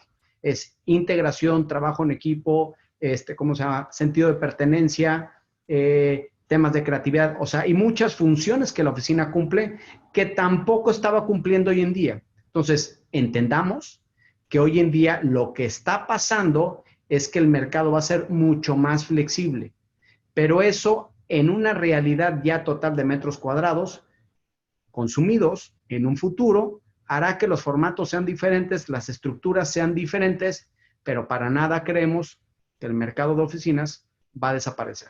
¿Se va a reconvertir? Sin duda se va a reconvertir. Hay mucha gente que quedará 100% home office, sin duda. Nosotros, de hecho, calculamos que entre el 10 y el 17.5% de las empresas son sujetas a home office. Para los que no sepan, 4S está 100% home office y cuando regresemos a una normalidad, prácticamente el 20% de nuestras posiciones se quedarán 100% en home office. ¿Qué pasa? Le meten flexibilidad al mercado. Simplemente no es el fin, porque también no todas las posiciones, como dices tú, están adaptadas. Veo varios comentarios de la gente que nos acompañan. También hagan un autoanálisis, ¿sí? Del segmento socioeconómico en donde están, porque es bien importante entender que el segmento socioeconómico y la vivienda que tiene cada uno de los que nos acompaña hoy en día definitivamente no es el mismo a la gente que está trabajando en muchas de las empresas, ¿no? Pero si quieres, vamos al siguiente tema. Segundo de los mitos o uno de los segundas complicaciones que vemos ahora, nadie venderá ningún departamento y ahora todo será casas porque la gente busca jardín, ¿no? Y eso es una de las grandes complicaciones que vemos y es que pues justamente se contrapone con una de las cosas que hoy en día estamos valorando, ¿no? Que es el tiempo. Y si nos queremos ir a una vivienda horizontal, nos tenemos que ir más lejos. Además del 54% de la gente que hoy en día compra vivienda es un millennial, no es una generación Z, donde el número de hijos que tienen son mucho menores. De hecho, lo veíamos cómo viene teniendo un decrecimiento del 2010 al 2016 ya tiene al 2015 ya tiene un decrecimiento. El número de matrimonios se reduce cada año, el número de divorcios se aumenta cada año, y entonces son factores que empiezan a hacer que el departamento tome o cobre una importancia mucho mayor. Es complicado pensar en gente o en mamás solteras, donde no necesariamente necesitan tantos espacios, o inclusive divorciados, donde no necesitan tantos espacios, o millennials que en algunos casos no quieren tener hijos, pues tampoco empieza a ser, o sea, no es que una vivienda horizontal tenga realmente esa funcionalidad. Y entonces cuando decimos, ok, los departamentos no van a desaparecer, ¿qué es lo que tenemos que hacer? Y entonces empezamos a pensar en qué productos inmobiliarios deberíamos estar desarrollando. Y uno de los productos inmobiliarios que queremos empezar a planear es decir, creo que una de las principales complicaciones que tiene Ciudad de México es empezar a entender, justamente si hablamos de decir, el producto al que tenemos que estar pensando es justamente para ese millennial, para esa generación joven, deberíamos estar replicando modelos donde centralicemos esa parte vertical y a las afueras tengamos justamente esa parte horizontal. Es decir, que las familias sí se concentren en la parte exterior, pero donde agregamos el núcleo interno mucho más verticalizado, y creo que es una de las áreas de oportunidad más importantes que tenemos en Ciudad de México. Empezamos a ver, sí, que en Reforma estos grandes rascacielos, pero creo que esta verticalización se tiene que empezar a permear cada vez más al resto de la ciudad, y justamente es lo que logra el tema de Toronto, ¿no? Donde en un centro logra su núcleo de verticalización, y conforme se vas alejando empieza a tener estos suburbios donde sí se concentra esa vivienda horizontal para el mercado que sí lo necesita, para un mercado que sin duda hoy en día sí vemos que existe un mercado que va a apreciar más vivir en una casa horizontal que antes, pero el porcentaje de millennials que tenemos de generación Z, de generación alfa, de gente que trabaja, que no va a poder necesariamente hacer home office, es bien importante y tenemos que empezar a centralizar sobre todo esa vivienda y a disminuir esos espacios de traslado. ¿Y cómo lo podíamos hacer en México? ¿No? Pues de cierto modo tenemos estas zonas abandonadas de bajo nivel socioeconómico, sin embargo, que siguen siendo céntricas y centroamericanas, que están deshabilitadas, que están muy equipadas, y decimos que ese es el ABCDE de las zonas que deberíamos de estar empezando a buscar.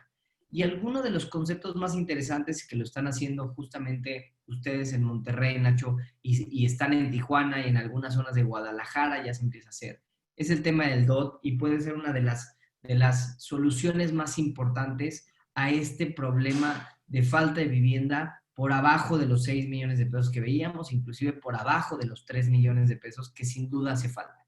Y este DOT que hace es que logra densificar una zona o liberar la densidad de una zona, creando proyectos ultra mixtos, sobre todo en aquellas zonas que estén accesibles a la parte de transportes públicos. Entonces, logramos alta densidad siempre y cuando estemos en un radio relativamente cercano a esos puntos de transporte público que nos generen esa conectividad.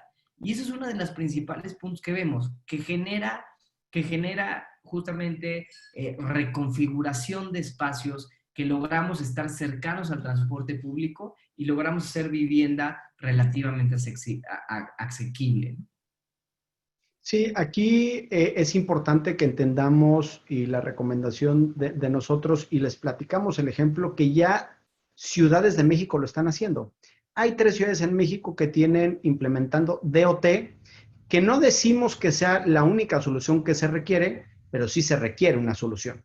Para los que no conozcan DOT, lo venimos platicando, el año pasado lo expusimos y el año pasado también venimos un par de años pidiendo que la Ciudad de México entienda los ejemplos que ya tenemos a nivel nacional. ¿Qué está pasando? Y muchos de ustedes preguntan, es que no se puede porque el valor de la tierra. Sí, señores, y todo nuestro auditorio. Entiendo la parte de valor de la tierra, pero el valor de la tierra va ligado a la actividad económica e inmobiliaria que tiene una zona.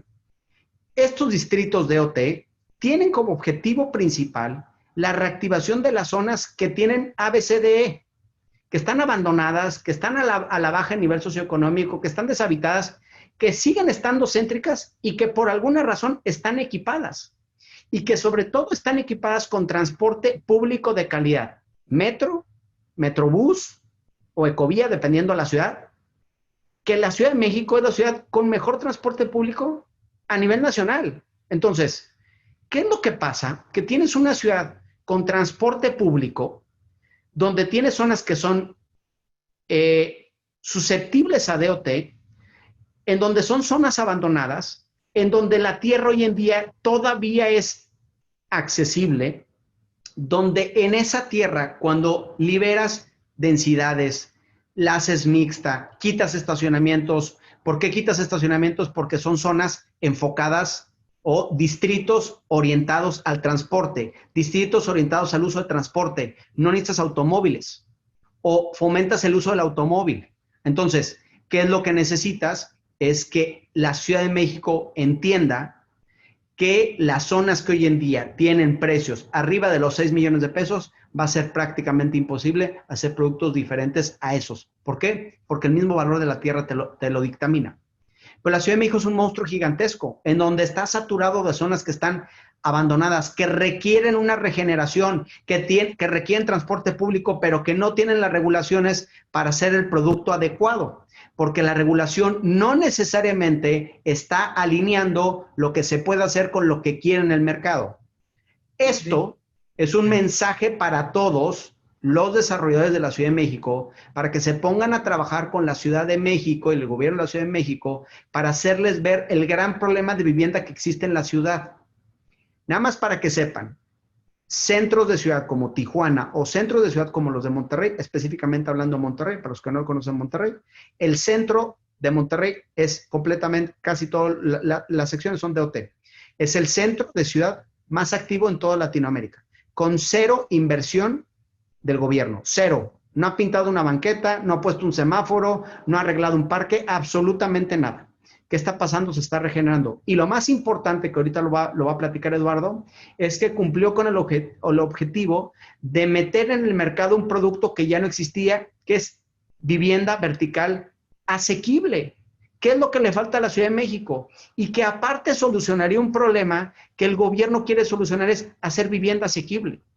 Si todos los desarrolladores se juntan a trabajar con el gobierno de la Ciudad de México para que entienda que por medio de una regulación adecuada puede fomentar a la iniciativa privada de hacer producto de vivienda vertical asequible, vamos a darle la vuelta al problema.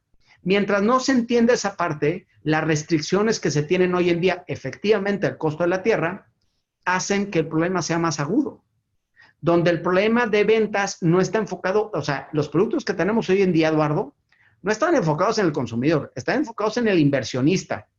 Y ese inversionista, hoy en día, ¿sí? Después de que los gobiernos de izquierda no son tan populares para esos inversionistas, pues los está ahuyentando, los está haciendo que sean mucho más pasivos. Entonces, cuando tu mercado es pasivo, cuando tu mercado está retraído, cuando la economía está retraída, pues obviamente por eso tenemos estas absorciones. Por eso Guadalajara y Monterrey llevan la ventaja en Ciudad de México, porque Guadalajara y Monterrey, ya Guadalajara también siendo DOT, tiene una pirámide mucho más alineada al deber ser. Tampoco está perfecta, pero tiene un balance mucho mayor en producto. La Ciudad de México está completamente desbalanceada, pero si no entendemos que tenemos todos esos, o sea, todos esos distritos que rodean toda la parte negra, son sujetos a DOT, Eduardo. O sea, imagínate la cantidad de zonas que tenemos con capacidad de regeneración, donde todavía la tierra puede tener un precio accesible, donde puedes quitar estacionamientos, donde puedes liberar densidades, donde puedes hacer proyectos mixtos, donde puedes hacer ciudad más urbana, más bonita, que lo hemos platicado hace unas semanas, lo platicamos en el foro Canadivi con nuestro amigo José Castillo, en donde decíamos, hay que hacer ciudades más bonitas, hay que hacer ciudades más humanas, y es la forma de hacerlo. Entonces, hay una gran oportunidad, no es culpa de la demanda, es culpa de la oferta y es culpa de la regulación que provoca un tema de oferta, pero creo que hay que sentarse a trabajar con las autoridades para hacerle ver este problema brutal que tenemos en la Ciudad de México, ¿no? De hecho, mira, si cruzamos justamente, y no se ve tan bonito, pero lo que quería era resaltar justamente esa parte, todas las líneas que hoy en día tenemos del metro, que se tienen del metro dentro de la ciudad, empezamos a identificar una cantidad de zonas que pudieran ser, justamente como tú bien lo dices, Ignacio, capaces de tener este tipo de regulaciones distintas, o esas regulaciones que te permitan realmente sobredensificar la zona y no meterle más problema a una problemática que tiene México, que es sin duda el tema de tráfico. ¿Por qué? Porque cuando estamos cerca del transporte público, cerca de la infraestructura que hoy en día ya existe y liberamos densidades, eso permite que podamos hacer una vivienda mucho más accesible, como fue el caso de Monterrey. Y empezamos a analizar un poquito, ¿no? Hoy en día tenemos la zona caliente, que es justamente Reforma, Polanco, Chapultepec, y bueno, también tenemos algunas otras zonas, pero empezamos a tener ciertas colonias como la San Rafael, como la Santa María, como la Pensil, donde el nivel socioeconómico de la vivienda no es demasiado alto. Estás hablando de reventa de vivienda entre 1.1 y 2.8 millones de pesos. Zonas que en algunos casos se empiezan a identificar como zonas inseguras, pero que justamente era lo que pasaba en el centro de Monterrey. En el centro de Monterrey, previo al DOT, nadie iba al centro de Monterrey porque justamente fue cuando se detonó el tema de inseguridad muy fuerte en México, y el DOT logró revivir el centro de Monterrey después de los problemas de inseguridad que teníamos, ¿no? Y no nada más Monterrey, Tijuana también pasó lo mismo. Tú hoy en día vas a Tijuana y pasa exactamente lo mismo, en donde el centro de Tijuana es un centro con oferta inmobiliaria, es un centro divertido, es un centro con oferta gastronómica, con vida, porque la gente está regresando. Y en Tijuana decían, es que aquí no se van a vender departamentos sin cajón de estacionamiento. Y Monterrey decían exactamente lo mismo. De hecho, es una ciudad como más acostumbrada al uso del automóvil que Ciudad de México. De hecho, el parque automotriz, no sé si bien la palabra, parque automotriz de Monterrey per cápita, quiero entender que es más alto que el de la Ciudad de México. Entonces, creo que se pueden hacer muchas cosas, ¿no? Creo que se pueden hacer muchas cosas.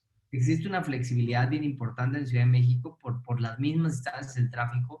Hay mucha gente que está acostumbrada ya de no tener automóvil o de justamente quitar esa parte. Entonces vemos una capacidad de oportunidad en diferentes zonas y si nos vamos justamente al mapa más alejado, empezamos a ver ciertas zonas donde pudiéramos tener esos desarrollos de vivienda de interés medio, de por abajo inclusive del 1.5, 1.1 millones de pesos, que empezamos a ver que es una zona pues, que ya tiene ese segmento económico, pero muy conectada a las arterias de comunicación que hoy en día existen en la parte de Ciudad de México y que probablemente no están tan densificadas y es una de las principales cosas que deberemos estar trabajando. Es que cuando pensamos en vivienda accesible con nuevas regulaciones, nos imaginamos estos casos asiáticos de casi puerta con puerta, pared con pared, y tenemos muchos casos y ejemplos europeos donde han logrado justamente esa parte con políticas públicas que permitan justamente espacios adecuados para la gente, que no sean denigrantes, pero con vivienda realmente low cost housing como una de las tendencias más importantes que tenemos, ¿no? Y esto es... Sí, me gustaría que te regresaras al anterior, Eduardo. La realidad de las cosas es que un antes es, y entender también lo que pasa con la política que tenemos hoy en día en Latinoamérica y en México. El problema que estamos teniendo puntual en Latinoamérica, sobre todo en México, es que no estamos entendiendo que lo que importa no es lo de adentro, lo que importa es lo de afuera. Tú, si ves la regulación, lo que te dice la regulación es cuántos metros puedes construir y cuántas unidades puedes tener, ¿no? Cuando te vas a Europa, al europeo no le importa un comino. ¿Cuántas unidades pones en los metros cuadrados que puedes? Sí, hay algunas ciudades que te regulan la altura, como Barcelona, que todas las ciudades es a la misma altura. Te regula la altura, pero no te regula lo que pones adentro. Lo que sí te regula es lo que se ve hacia afuera. Te regula la banqueta, te regula el acceso peatonal, te regula la fachada. Eso es lo que tenemos que empezar a regular hoy en día para embellecer nuestra ciudad. Lo que esté adentro lo regula el mercado y en México no importa, en México es al revés.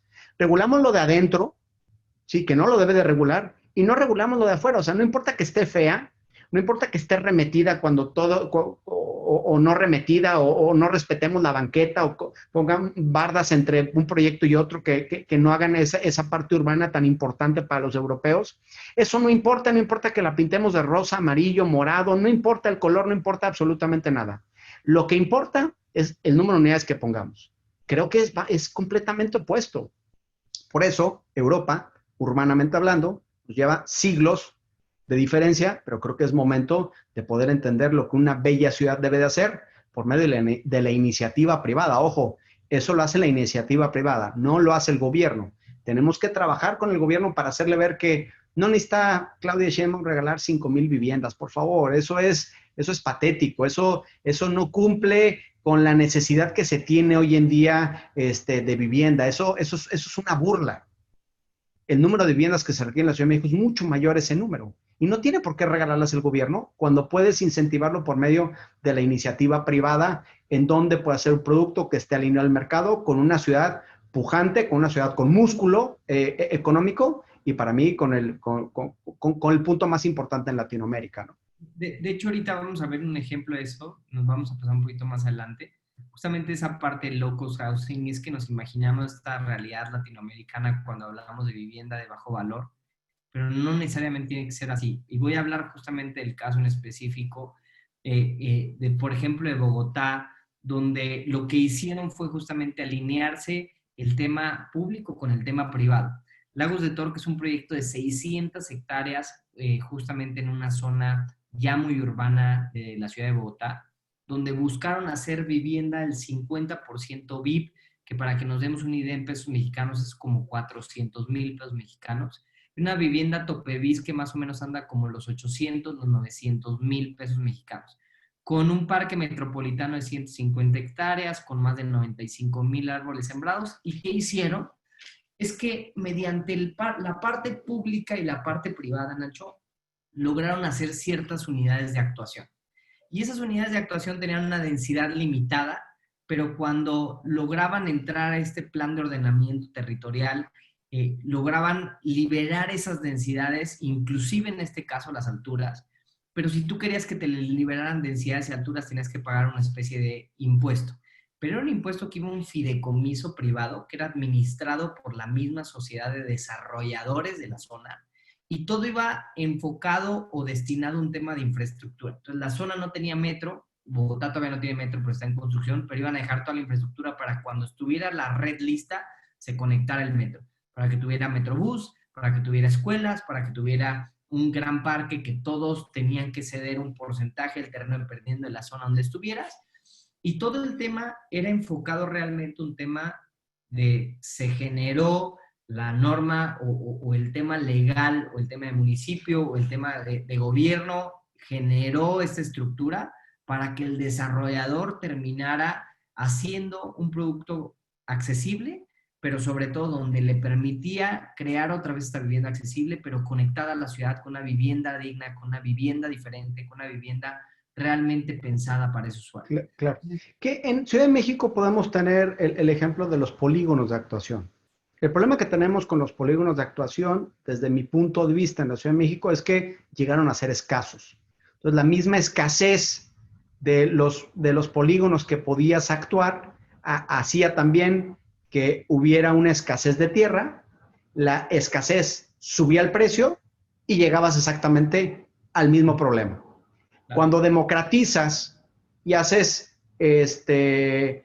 cosas mucho más democráticas en toda la zona metropolitana, creo que ahí es la solución, en donde este tipo de programas también ayudan a cosas muy sencillas y uno de los grandes dolores que cada desarrollador nos dice en el tema de la Ciudad de México, que va ligado al tema de la corrupción. O sea, cuando hoy en día no tienes una política clara de qué se debe de hacer, cuando no tienes una política clara de cuáles son los lineamientos que deben de ser sumamente fáciles, da pie a todos estos temas de corrupción.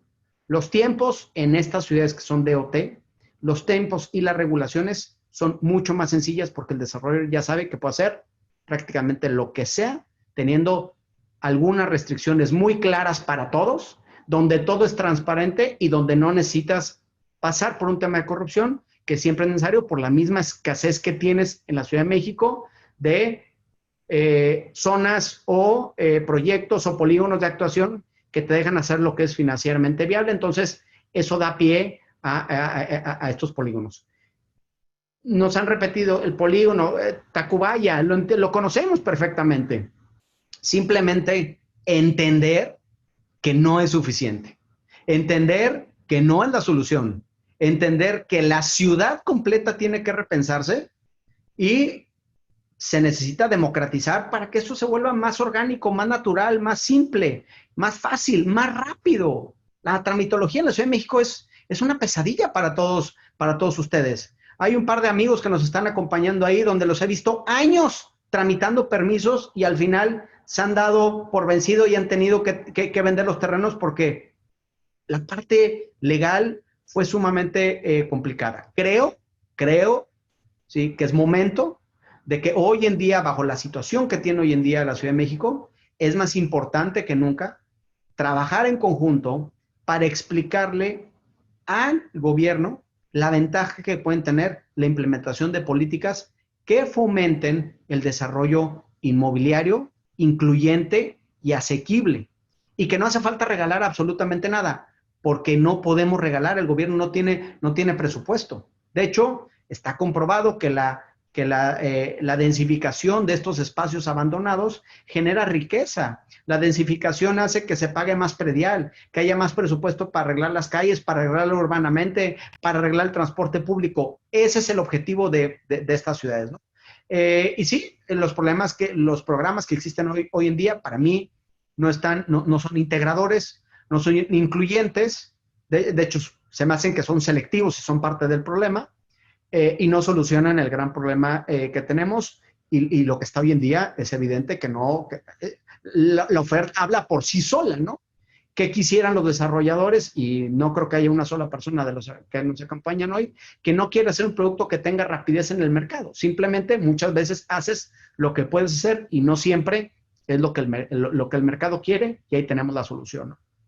Y aquí está un claro ejemplo justamente en Ciudad de México de José Castillo, de la gente de 911, que para nosotros grandes arquitectos de cuando quiere hacer un producto accesible en una zona que se reconvirtió por completo y que logran esta parte de productos diferentes a esto, nos estamos imaginando, ¿no? O sea, productos que realmente vayan enfocados en mercado bajo, que se logren cosas, pues creo que se pueden hacer cosas muy, muy interesantes. Y aquí está el claro ejemplo de cuando se quiere, se puede hacer algo completamente diferente en una zona que, como lo vemos en el contexto de la ciudad, pues logró reconvertir por completo el cómo se comportaba o el cómo estaba estructurada, ¿no?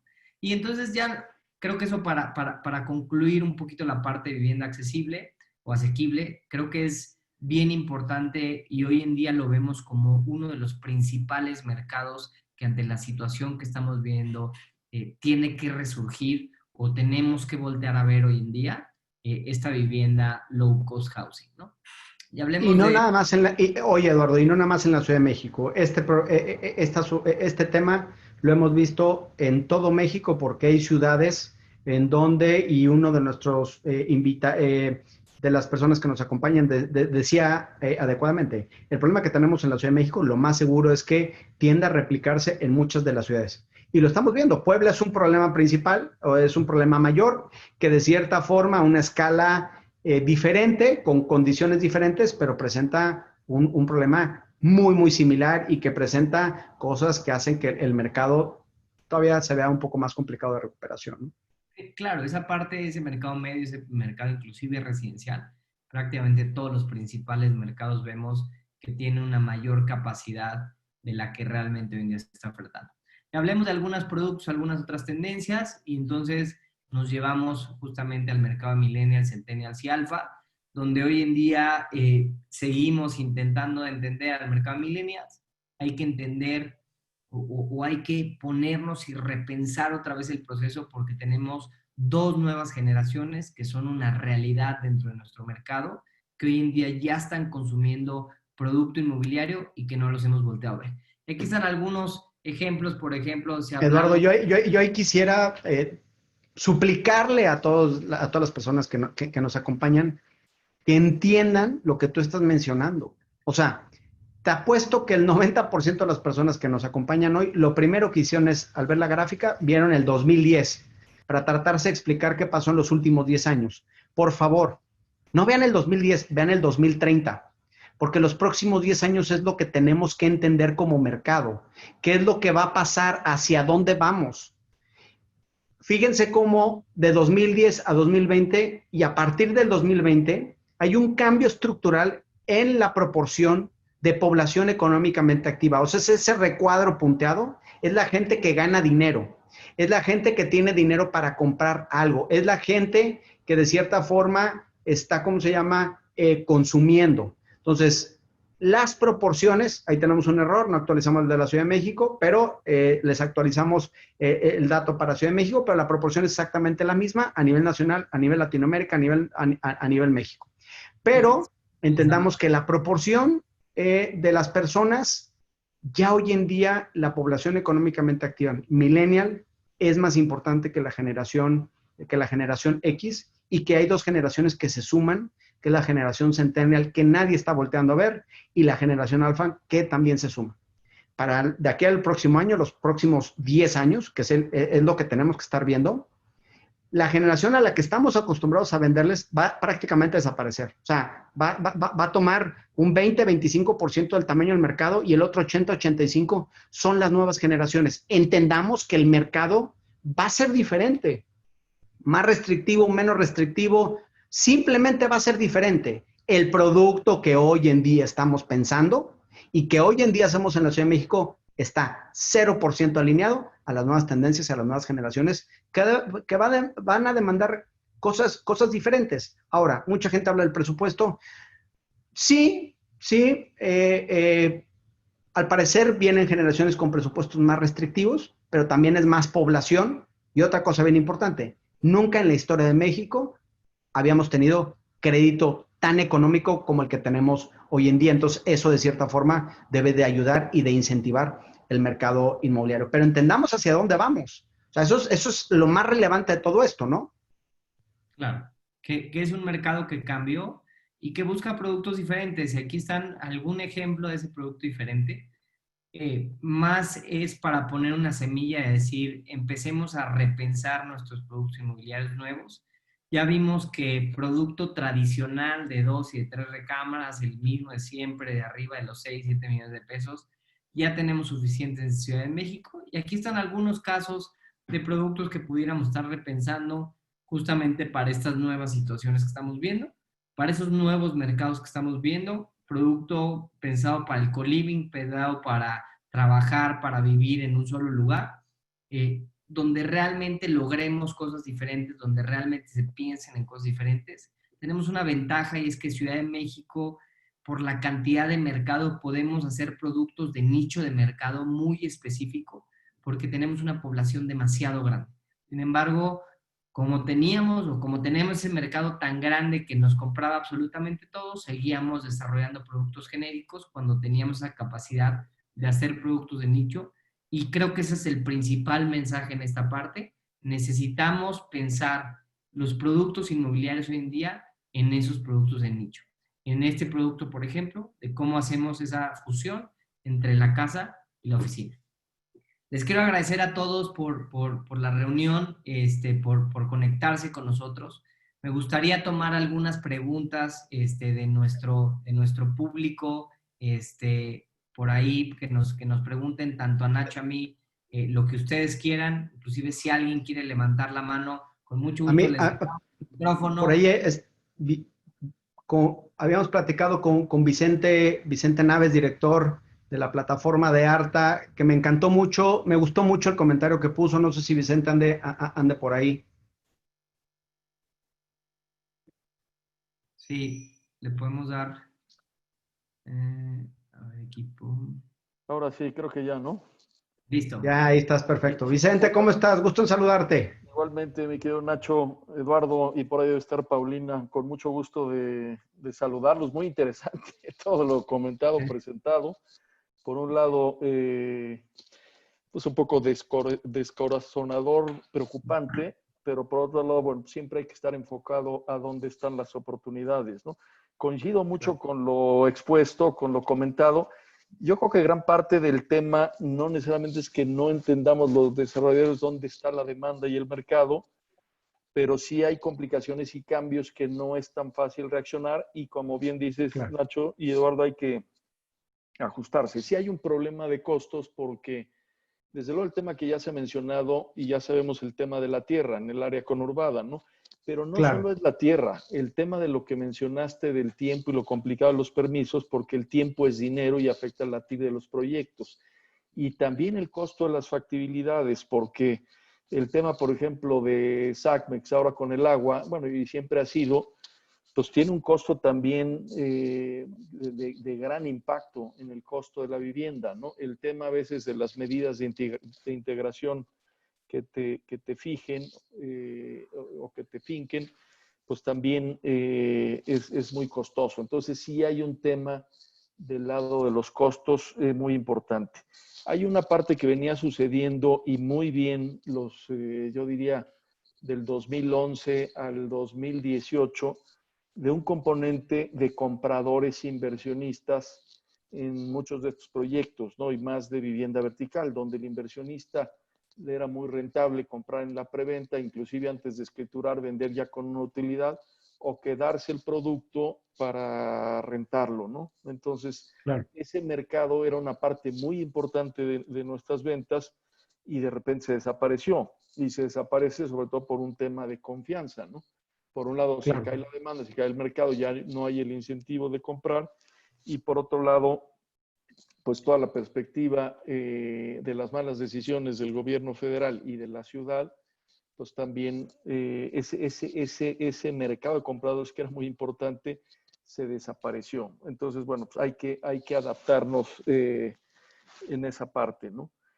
Sí, Vicente, tú y Sí, yo hemos platicado un par de ocasiones y la última vez que hablamos hace unos días, hablamos y compartíamos opiniones del tema de mercados alternativos a la Ciudad de México, en donde hablamos del tema de Tijuana, hablamos del tema de Guadalajara y hablamos del tema de Monterrey. La Ciudad de México tiene que estar actuando ya en ese tipo de programas en conjunto con todas las personas que nos están escuchando para darle un empuje diferente. ¿Qué opinas en ese sentido? Entendiendo que el ejemplo de DOT es una de las tantas cosas que se pueden hacer, habiendo muchas regulaciones y muchas cosas que pudieran darle, primero, un balance oferta-mercado, oferta-demanda, y segundo, algo que decíamos es, cuando las reglas están claras, se empieza a ver una disminución en el tema de complejidad y un tema de disminución en el tema de hasta corrupción, ¿no? Cuando las cosas están claras y ya sabes lo que puedes hacer, pues de cierta forma eso ese tiende a la baja, que creo que es un gran problema hoy en día que tenemos a nivel nacional y que se vuelve mucho más dramático en Ciudad de México.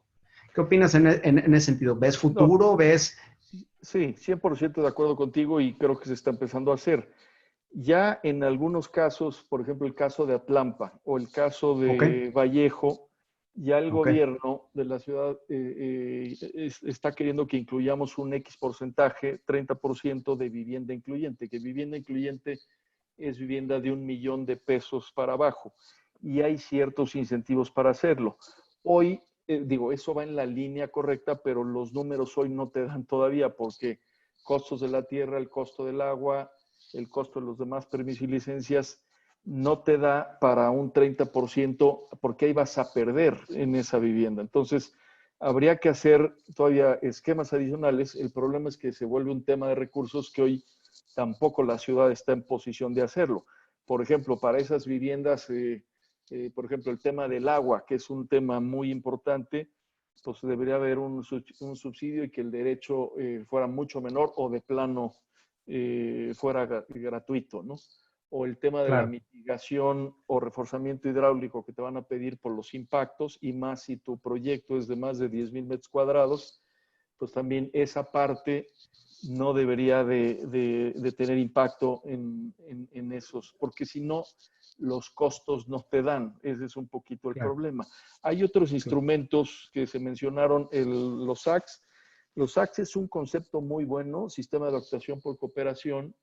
Nosotros estamos metidos en el de Tacubaya, que aparentemente es de los que pueden caminar, pero bueno, finalmente también llevamos mucho tiempo con el SAC de Tacubaya y no termina de arrancar. Entonces, Lleva tiempo ya, lleva tiempo lleva ya. tiempo. Y el otro tema que hay que ver, que también es complicado en estos tiempos, es cuando la parte técnica de lo que debes de hacer y cómo resolver las cosas sigue estando ligado en gran medida con la parte política, es donde todo se descompone, porque entonces ya los manejos no obedecen a criterios técnicos, que es mucho de lo que tú describiste y de lo que se necesita hacer, cuáles los usos y destinos, los DOTs, los SACs.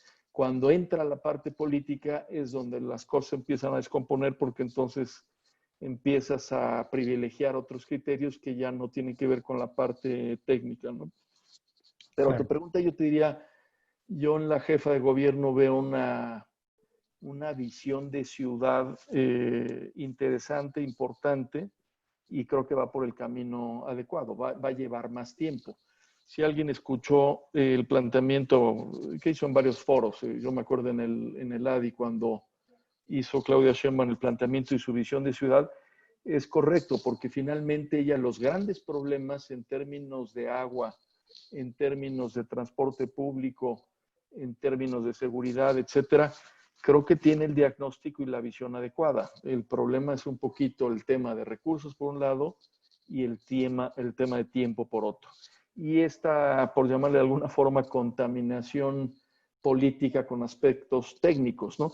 También se planteó el Instituto de Planeación, que yo creo que es necesario para la ciudad para desligar un organismo más operativo y de resolución y atención de los temas como es EDUBI, de un organismo realmente pues, técnico, académico, estudioso, como debería ser el Instituto de Planeación, para hacer un buen destino y diseño de lo que debe ser el desarrollo urbano en la ciudad. Pero también Y con están... participación incluyente, ¿no? O sea, Sí, de hecho el Instituto de Planeación tiene participación y representación de la parte ciudadana, así está diseñado.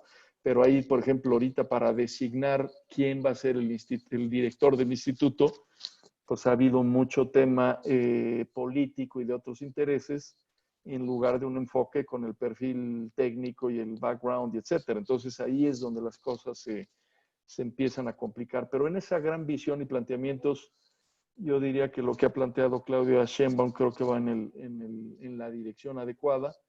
Los problemas son esto que acabo de mencionar, ¿no? muy bien. Para terminar, Vicente, ¿qué mensaje pudieras darle a la ciudad? O sea, ¿cómo ve Vicente y Arta específicamente la ciudad? ¿Ves una recuperación a corto plazo, mediano plazo, largo plazo? ¿Hay esperanza, no hay esperanza? Digamos que estamos en un bache, vamos a salir de él. ¿Qué nos pudieras decir en ese sentido? Mira, en general yo estoy positivo y hay que estar positivos, ¿no? El tema de la demanda y el potencial de la ciudad ahí está. Yo creo que hay que hacer ajustes, como ustedes decían, en el producto, en entender mejor al mercado. Yo soy un convencido siempre del mercado. Sí tenemos que entender mejor las necesidades, tenemos que entender cuál es el nivel y el precio al que la gente puede pagar. Tenemos que entender estas nuevas ideas de cómo vivir y cómo sí se puede solucionar. Pero yo creo que sí, definitivamente el mensaje es positivo, hay que estar optimistas y hay que encontrar la forma de hacerlo. Hay que estar en mucho diálogo con las autoridades ahora por toda esta situación. Creo que hay un cambio muy radical, yo diría, porque del arranque de diciembre de 18 hasta, vamos a decir, diciembre del 19, el aspecto fue, o la relación fue muy complicada y el inicio de la autoridad aquí en la ciudad pues fue más de castigo, ¿no? De empezar a revisar qué Claro. políticas estaban mal, qué proyectos estaban mal, las 100 y pico de clausuras, poco avance en los nuevos proyectos, y a raíz un poco de que pues, también se han dado cuenta de la necesidad de la inversión, de la generación de empleo, pues de marzo para acá la actitud es al revés. Ahora buscan cómo ayudarnos, hay videoconferencias con la secretaria, con los diferentes secretarios y secretarias, involucramiento de Claudia Sheinbaum directo, su particular Carlos Ulloa muy activo en facilitar las cosas. Entonces, bueno, pues aprovechemos esa situación. Y por otro lado, coincido mucho con lo que dijiste hoy, que yo me acuerde, ya son varios años en el negocio, más de 30, no me acuerdo de haber visto créditos hipotecarios de 7.5% de interés, tasa fija, a 15 o 20 años. Entonces, de hecho, ahorita, ahora sí que as we speak, HSBC tiene su evento especial para desarrolladores con el tema de los trucos hipotecarios. En fin, ahorita yo creo que hay oportunidades en ese sentido, o sea, pocas veces visto antes. Entonces, también Claro. creo que es un tema que hay que aprovechar, ¿no? Muy bien, perfecto. Vicente, pues muchas gracias por tus palabras, tu participación. Al Te contrario, mandamos un muchas gracias saludo a ustedes. fuerte. Y bueno, creo que con esto, Eduardo, no sé si quieras complementar algo más. No, agradecer justamente a Vicente por estos comentarios. Agradecer a todos los que se conectaron. Si necesitan cualquier duda que no pudiéramos ahorita responder por el tiempo, no nos queremos alargar demasiado. Sabemos que ya la gente se cansa. En nuestra página de 4S están mis datos. Cualquier cosa que necesiten, sin duda, les pido ahí que nos contacten. Y pues muchas gracias, Vicente. Muchas gracias, Nacho, por el foro. Al Gracias contrario, a todos, que estén muy bien. gracias a ustedes. Abrazo. Saludos, gracias, Vicente. Al contrario a ustedes, un abrazo. Bye.